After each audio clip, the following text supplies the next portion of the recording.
तो तुम तर्क से वितर्क से उस महासत्ता को सिद्ध करना चाहते हो जो संभव नहीं है। आज तक किसी ने सिद्ध किया नहीं, इसलिए कि सिद्ध किया ही नहीं जा सकता।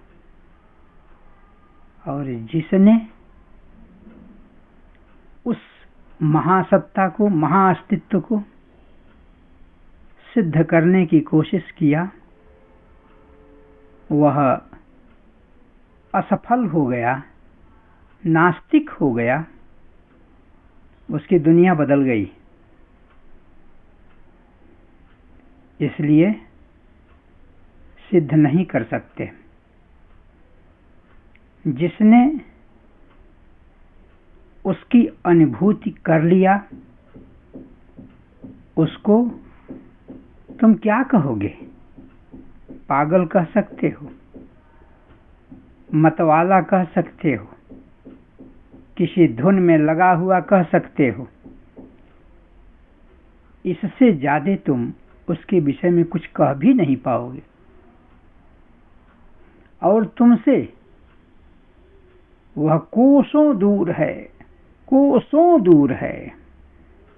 तुम उसको अपने मन से, अपनी बुद्धि से और अपनी भौतिक संसार में फंसी हुई चेतना से समझ भी नहीं पाओगे।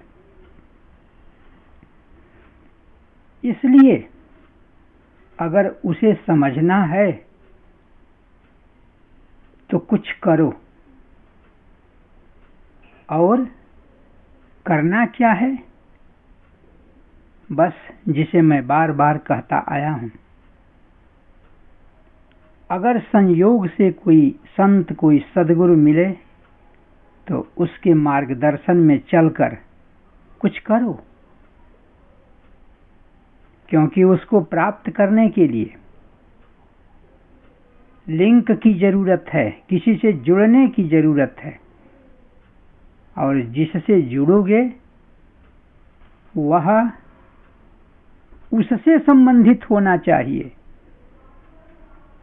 जो अनादिकाल से चला आ रहा है या जो ऊर्जा चली आ रही है, उससे संबंधित होना चाहिए। उसको उपलब्ध करने का, दूसरे शब्द में आत्म तत्व को, सार शब्द को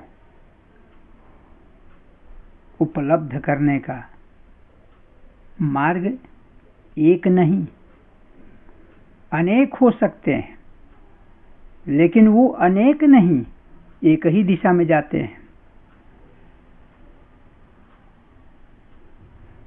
इसलिए मैंने जो चुना है वह जो परम ऊर्जा है, उससे एक नाता मैंने जोड़ा है।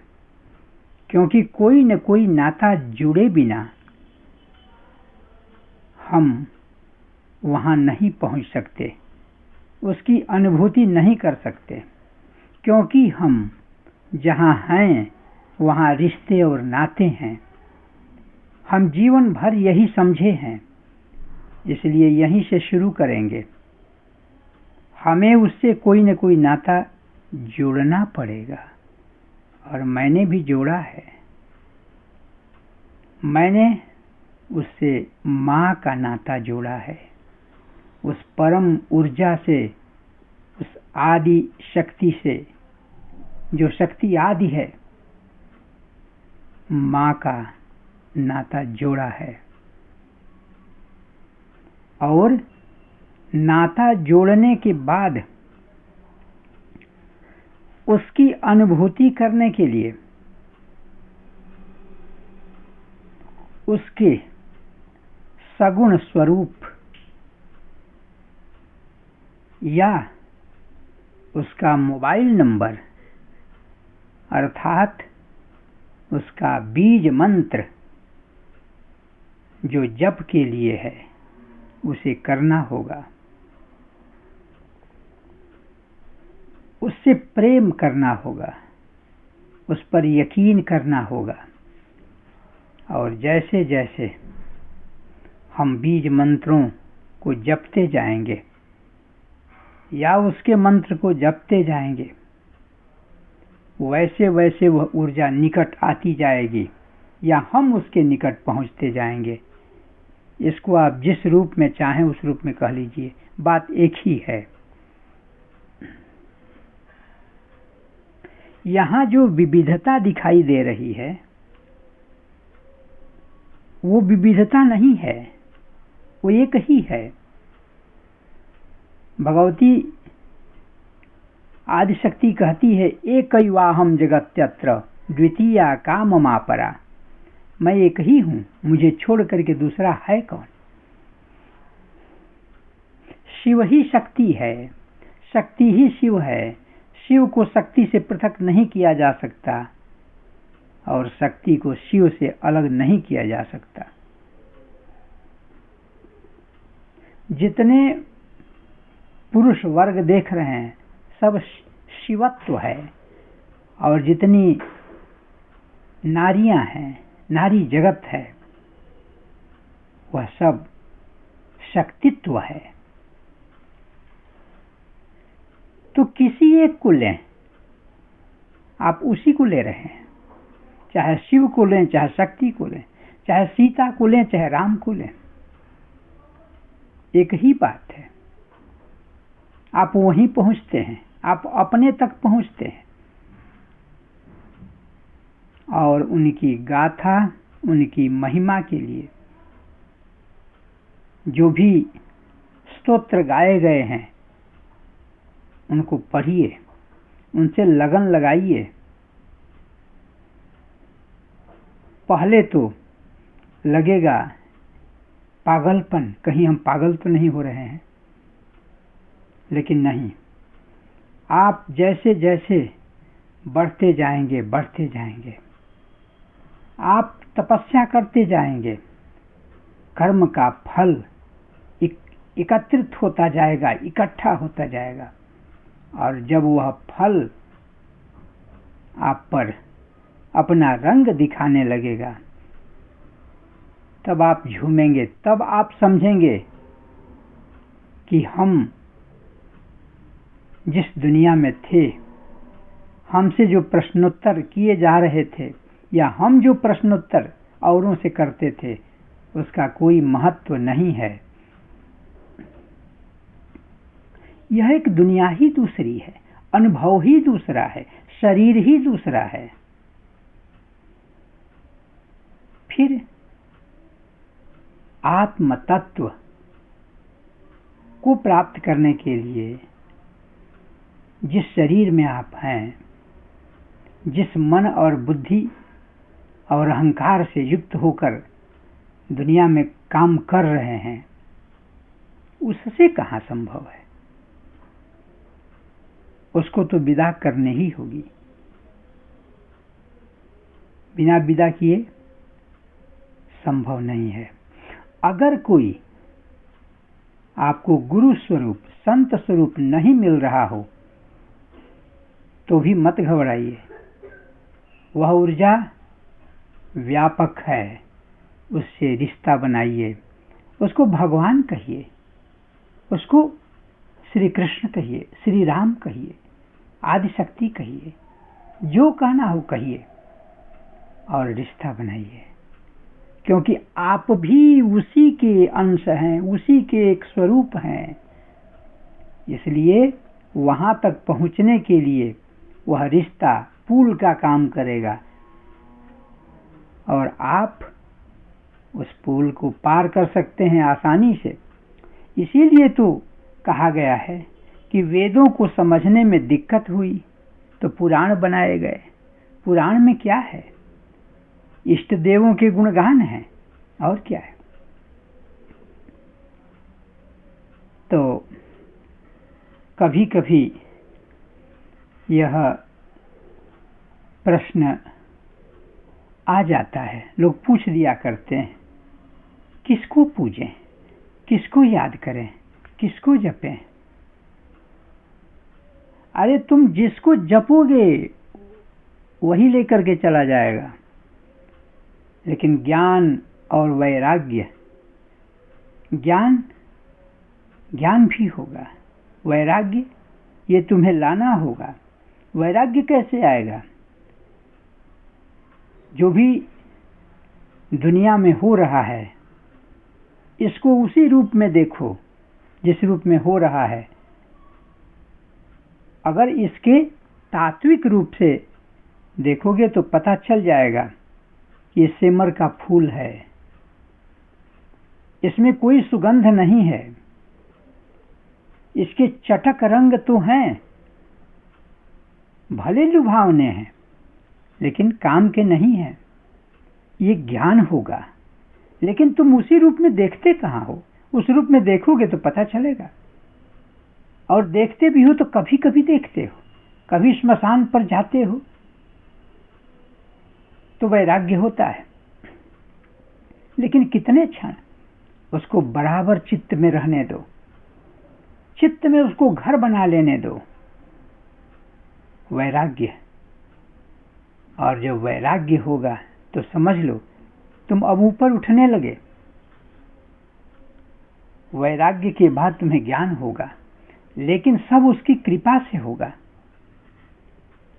जब उसके मंत्र जपोगे तो वह मंत्र तुम्हें बदलना शुरू कर देगा।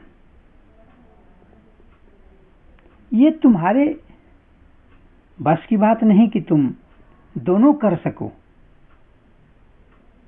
कि हम मंत्र को श्रद्धा से जपें भी और मुझ में कोई परिवर्तन भी न हो। ये दोनों नहीं हो सकता।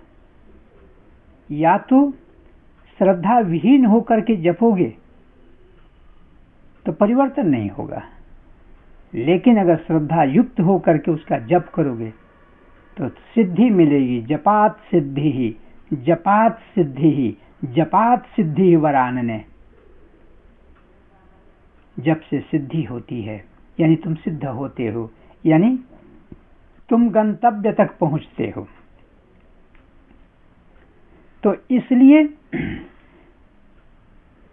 इस तरह के विषय को लेकर के लोग निरर्थक चर्चा करते हैं और उत्तर देने वाले भी अपने को बहुत कुशल कहलवाने के लिए यत्र तत्र से इधर उधर से उत्तर खोज खोज के और उनको संतुष्ट करने की कोशिश करते हैं। लोग कहते हैं अमुक आदमी बड़ा तर्कशील है, अपने तर्क से सबको प्रभावित कर दिया है, उसके तर्क के सामने सब फीके पड़ जाते हैं। बस यही तो उसे कहलवाना है, यही तो चाहता है। नहीं तो अगर ये नहीं चाहता तो फिर तर्क से उसको कैसे प्राप्त किया जा सकता है? वो तर्कातीत है। और जो उसको प्राप्त करने की कोशिश करेगा, जो उससे लव लगाएगा, उसका संबंध दुनिया से विच्छिन्न हो जाएगा। देखिए मीरा को जब कृष्ण से लगन लगा ली तब क्या हुआ? दुनियावी संबंध फीके पड़ गए। और तुम्हारे साथ क्या हो रहा है? तुम दुनिया में हो करके दुनिया से घनिष्ठता बनाए हो और चाहते हो कि हमें वह जो अलौकिक है उस संबंध का आनंद मिल सके। ये कहाँ संभव है? गोस्वामी तुलसीदास जी ने कहा, राम नाम मातु पितु। मेरे माता पिता राम नाम है। स्वामी समर्थ हितु, स्वामी है समर्थ स्वामी, और हितैषी भी वही है। आस राम नाम को, भरोसो राम नाम को।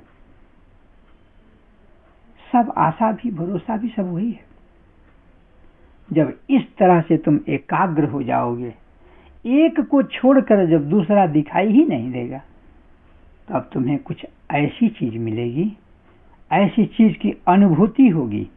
देखो, अगर मैं ये कहता हूं कि कुछ मिलेगी तो तुम्हारे मन में कल्पना बनती है कि कुछ ऐसी चीज जिसको इन आंखों से देखेंगे, इन कानों से सुनेंगे, इन नाक से सूंघेंगे। ऐसा कुछ नहीं होगा वहां, क्योंकि जिन शरीरों से उसे अनुभव करने की कोशिश लोग करते हैं, वो शरीर वहां नहीं जाता।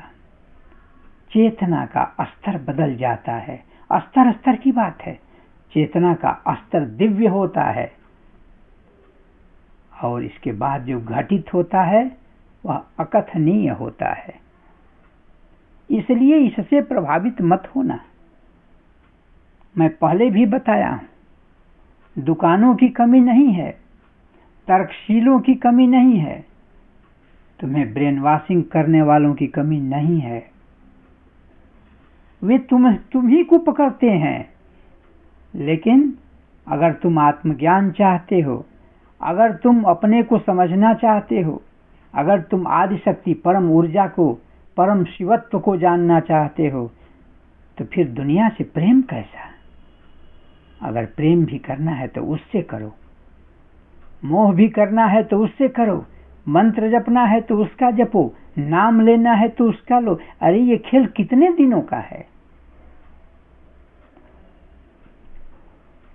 कोई 150-200 वर्ष भी तो नहीं चलता।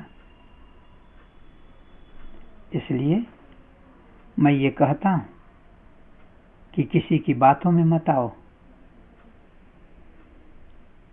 थोड़ी देर के लिए पागल बन करके देखो, लेकिन कैसे?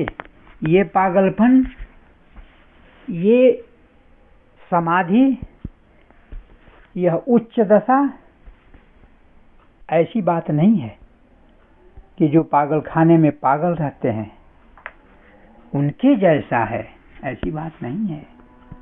यह दिव्य है। इसलिए इससे ज्यादा इसके विषय में मैं कुछ नहीं कह सकता। सुनने के लिए बहुत बहुत धन्यवाद।